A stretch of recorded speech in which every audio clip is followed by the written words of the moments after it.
This week's show will cover news and updates, part 2 of my visit to the Venus Project, and a new segment called Did You Know?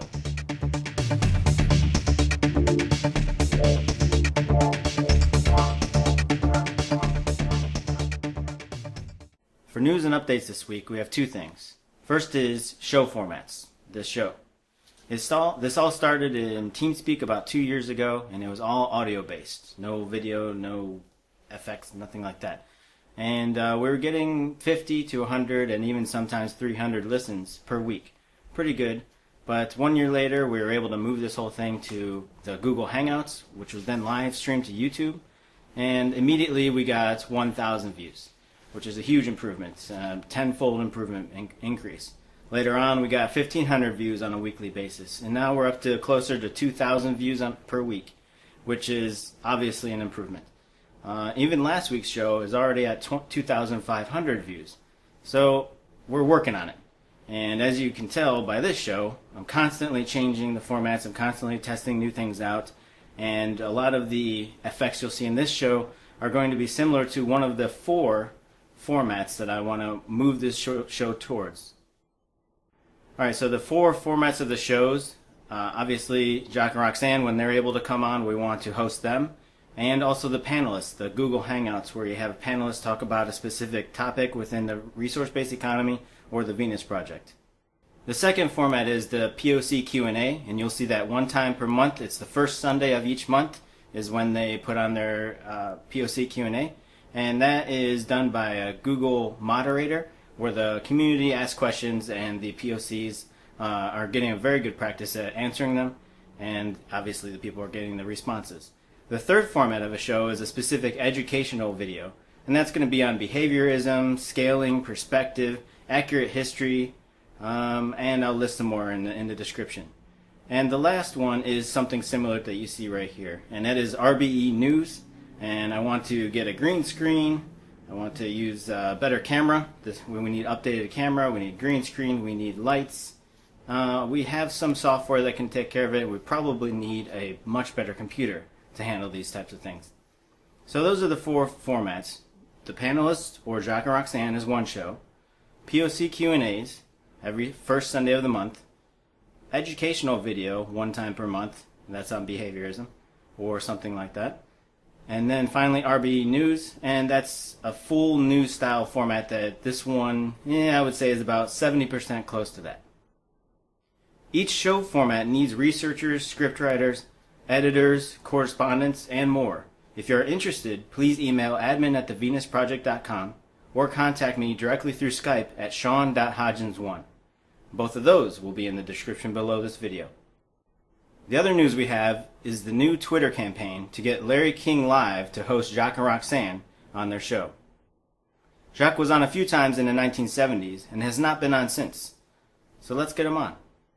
What you'll have to do is tweet at Aura TV, please consider inviting the Venus Project founders, Jacques Fresco and Roxanne Meadows, www.thevenusproject.com, hashtag #BookEmLarry, and you can copy and paste that from the description below this video.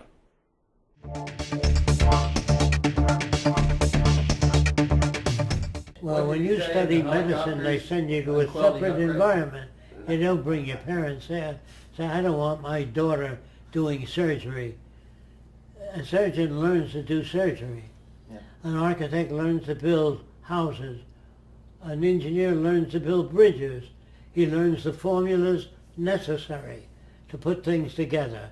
And when they join together, he's also taught how to make a joint strong enough to hold them together. So the more information a child has, the broader their scope. How's it possible for them to join 2 pieces of wood together without 1,000 likes on Facebook or 1,000 comments or responses from people who are not qualified to be speaking on this? Well, you don't need to work on the parents except on TV. On TV you show soap operas of the old way and the newer way, a little bit, so they pick up some of the new. And every soap opera has a little bit of new information. Like a 10% increment towards... And whatever is required to change them. All right. That's good on And that your one. parents would say to the children, I don't have enough information in that area to discuss it intelligently with you. The parents will learn from TV, but they don't like to learn from their children. They can take it experienced better that myself. when it's presented on TV, because you're not embarrassed. When you ask your dad, do you know what makes a tsunami? He says, no. And then you inform him, he's going to ask you a lot of questions. And the more questions you answer, the less apt they will feel to raise you. And they will know what society is doing. They won't be surprised at the making children that bright. We make them dumb today by false information, by falsifying information. And we tell them stories about imaginative things that never occurred. We teach them religion, which is not verifiable. And we will tell children that unverifiable information by older people seems that it makes sense. So question older people when they tell you that it's a natural born instinct. Say, well, how does that occur? Say, well, it's just natural. And if they don't get enough information, they will reject it, but not reject the person. Make them feel inadequate. If you reject a person, they say, listen, little smart aleck, I'm older than you. There's no age priorities. You understand what I mean? Nobody can pull age rank on another person. Say, I'm older than you. You listen to me.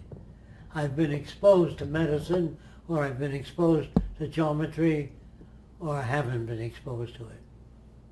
They know what they know, and they know what they don't know, and they know how not to hurt other people. So they don't hurt their parents, they understand them. They say, I see.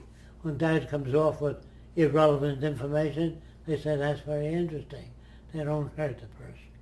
Unless Dad says, what do you think of my information? The child might say, well, it appears inadequate due to the fact that you haven't given me a comprehensive understanding of how something works. And the higher level of the education, the higher standard of living we all have in the Yes. future. The faster civilization grows, the more adequate the children are, and the broader their exposure to science, meaning all different branches, sociology, psychology, not conventional, the new stuff of the future. And with that, they can approach people and not attack them, make them feel inadequate, even though you'd have to tell them that all people are sincere. They all mean well, but they all don't have the tools you have. He said, how come they didn't give them tools in the old days? Because they didn't know what tools were. They used the best language they had. It's not their fault. So once a child understands that their parents were conditioned in pre-scientific communities, and therefore they have pre-scientific concepts of things, and that would be normal to their background. Gotcha. Of course, my parents never asked me any questions. They were brought up not to. They felt older and knowledgeable. They felt adequate, but they were inadequate. They never asked me what I thought of their value system. They can't, because they've never been challenged. Now, if you say, in school they said that all behavior is learned, and your mother says that's foolishness, that means she's locked into a system that rejects that. If they said that in schools, I'm not quite sure that they are saying that in schools. And the child comes up in another direction. Mm-hmm. And once he gains control, he can educate his parents. And once the parents don't feel that the child is making a jackass of them, once they don't feel the child is using their knowledge in a hostile way, they won't accept it. Does that make sense to you? Do you know if is there any big Skinnerian colleges that teach that as a part of their regimen? Yes, some children 5 years old, brought up by their parents for 5 years, are going to be more difficult than getting them as babies. No, I said, do you think that there's any Skinnerian academic programs out there? I believe they teach it in Well, the universities. Skinnerians within talk other around a lot of subjects, Right. but the information is not extracted as information. But at least from a behavioral point of view, it'd be a good thing for people to check out if somebody had a good curriculum in that area. Yes. At least they, Or you make a TV show Yeah. on Skinnerian behavior, or Adlerian, or Freudian, prior to information, prior to testing things. They came up with a lot of ideas. Freud said that women are penis-oriented. They admire the fact that the male has a penis. yeah, penis, right, envy on the. Yeah, there's all It's kinds just all of the things from the nonsense. culture that were going on at the time. Never mind. He You projected. can say a girl has a nose culture. You don't want to do that. You don't want to bring that up Nose because envy. it's irrelevant. All right. Can we talk about a little bit? I know I asked you about it before, Roxanne, but the script and producer director type of updates. Any updates on that? We talked about it last month a little bit, but any updates? Yeah, we put together the first draft of the script, and now it really is a lot of work tweaking it. So it's progressing, and we both like how it's coming along, and we're really pleased with the scriptwriter so far. So full first draft of the script is done. I mean, there's many steps to still do, but that's really good news. Yeah, we've seen the first draft, and then we put in our input and gave it back to her, and it'll go up and back many times, and it'll probably go to different people as well.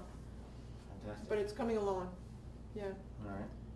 If the child brings up a question that another child can't answer, he says, well, let's do a little work on that and try to find out. Let's do some they know how to do research. They know how to find out that a person cannot evolve a language on their own without imitating some of the words. A person tends to reflect their environment. Even if the birds sing, they make noises like a bird to talk about different animals. Grr, or whatever it is, the sound that the animal makes. Or if the wind blows their hair around, they will evolve a language related to that. But the natives speak about things they know about only, and that is food. They say good, taboo, don't eat it. This is good. If they eat it and they know, then they talk about it. And they talk about the things that affect them in the environment. They don't name mountains, primitive people. Or unless there's one big mountain, they'll name it, whatever they call it. Boo-boo, that's a mountain. And if everybody's brought up in that community, they call a mountain boo-boo. Language evolves. I wanted to bring up something that was just asked. Do you think that everything is picked up within your environment? And is there anything inborn in terms of Yes. behavior? If children have pain, whatever the reason is, they may cry. That is, the ability to cry is part of the rig. People have a certain range of behavior Yes, due to they have their a certain physical range rig. of innate behavior. And then as they move away from pain, but if they don't know what pain is, they'll reach for fire. And then after it burns them, That's all tropisms, right? I mean, yeah, there are essentially, different types of human tropisms. because you could cut an arm off and it'll still pull back from fire, right? Yes. I heard that somewhere. You said they were. Well, the intestines will move an object along with this type of motion. But eye reflex, when you throw something at the eye, it comes down the eyelid. But if it's fast enough, it doesn't come down. It only comes down if it's within the range of the eyelash. I don't know. I think there's many factors. With anything you're talking about, there's much more than meets the eye. Yes. And a lot of people take the easy route to just make assumptions or use dogmatic type of things to address And a subject. project. Yeah, their own projection. values. Yeah, instead But a lot of doing this the is, research. is to just get a discussion going with people. They wouldn't even think about these No. things. They They wouldn't don't- even, just, if they can at least discuss it, they can kick it around. Yeah, they can't do that even. You have to give them a new set, a new outlook, and A set of in a tools. way that where you don't stand up and put a medal on yourself, where you don't show any ego, you just share your ideas. I think one way that helped me was I used to think like you did at one time. Identification helps. I used to think just like you did. Mhm. I used to feel some people were lazy, some people worked hard, and they deserve what they get because they worked hard for it. But you can't say some people are conditioned to work hard, some people are not. They won't get that because it's not within their vocabulary or background. Well, that's one of the things I was talking about. You talk about tools, and I'm Projection. interested in labeling those tools and then starting an educational system based on teaching those tools to people. One of them is the obvious one is perspective, which you do a lot in your drawings. You try to teach people perspective. And to bring out the meaningless words, Mm. like John is good. Well, What do you major mean tool by would be good? communication, yes. But what about Semantics. what about rational? The word rational. Be thrown out. It would, wouldn't it? A lot of words that are defined in a dictionary are described differently in different dictionaries. What word would you use instead of rational?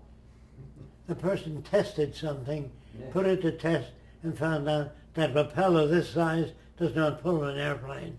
It has to be larger and turned by at least 100 horsepower. They will talk that way. But they won't say that. But you can't say, let's have a rational You discussion. can't do that. You have to train them in rational discussion. I usually That's mean the see nearest it my thing to way.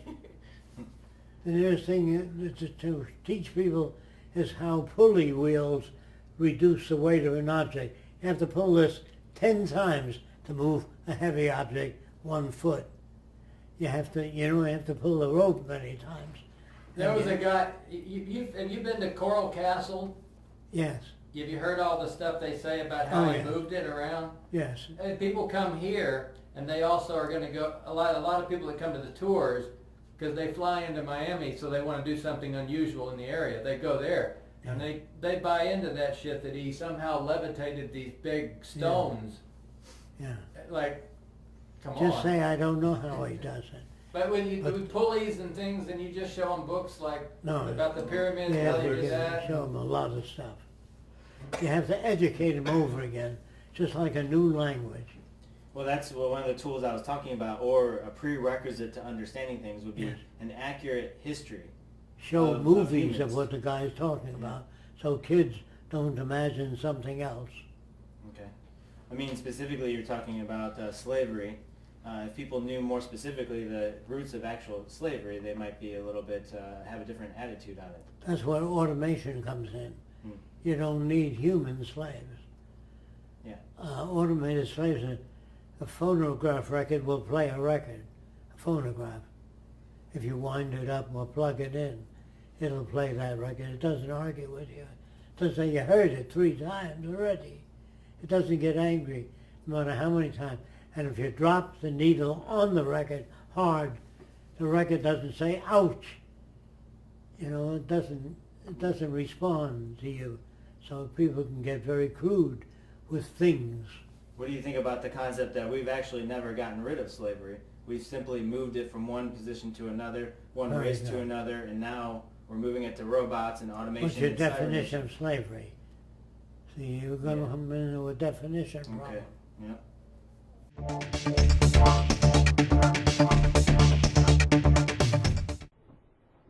Did you know Japan's population actually decreased this year? Yes, decreased. How could this happen? Is humanity doomed? Does that mean that we'll eventually depopulate ourselves? Oh wait, because of Fukushima? No, it's not due to Fukushima. Although that might have influenced some couples to not reproduce, it does not account for the total population decrease. Japan has an industrialized and relatively highly educated population. The theory is that as regions become more educated and standards of living go up, the number of children born to each household decreases. North America averages 2 to 3 children, with Canada averaging just over 1.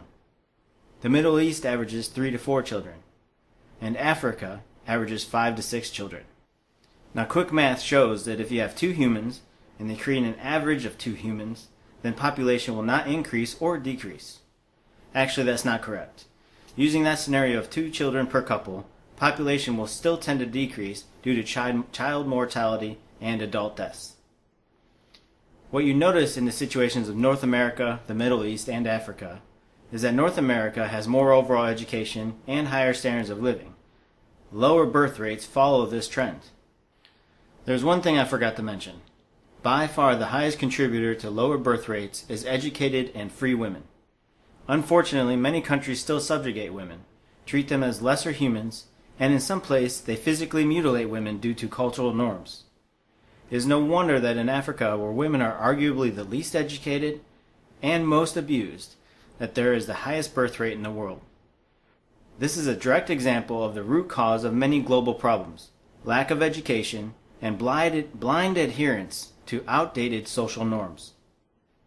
This example demonstrates what many have already predicted, and that is with higher levels of education and a higher standard of living, where families do not need to depend upon their children to run the farm or be traded into marriage, human reproduction slows down. Using this reason, if we educate and raise the standards of living, population growth will slow down, and we can breathe a sigh of relief that we are not going to overpopulate this planet. By the way, this is exactly what the Venus Project proposes with a resource-based economy: a well-educated world population who all have higher standards of living and an awareness that their actions do affect the globe. This inevitably leads towards lower birth rates. In fact, Jacques has even mentioned that the Earth doesn't need more than 100,000 people. Now, at first glance, this sounds scary, but understanding what I just explained, what Jacques means is that humanity over a long period of time may decide to have less and less children, and eventually will choose to sustain itself at 100,000 humans. This does not mean that Jacques intends for there to be only 100,000. It is his projection of what humanity might choose for itself long into the future. I know many people who have chosen not to have children, and they were not forced. No one has tricked them. They simply made a choice based on their attitudes and circumstances. One last thing. The notion of overpopulation due to the number of humans on Earth growing exponentially is false, due to some simple math of the actual room we have on Earth and the amount of resources we have if used efficiently. The Earth can sustain many times the current number it has on it now. The issue is not room, it is the practical application of technology and the efficient use of resources. But that is for another time. I hope this cleared up some things for you. Bye for now. Hello everybody, my name is Tyler Wade from Veterans for the Venus Project, and I'm here to tell you about this year's 2013 CNN Heroes Nomination event. If you could, go to facebook.com/Veterans for the Venus Project. You can nominate Jacques and Roxanne for this year's CNN Hero. Please take the time to do so and make sure that the Venus Project gets the recognition it deserves. Thank you.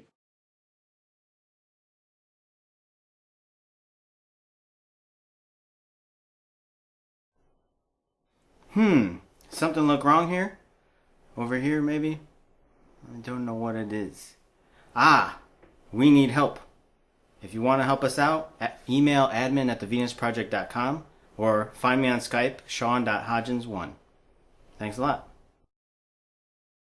Blah, blah, blah. Test. And put the microphone here. Light test one, light test one, light test one. Ooh.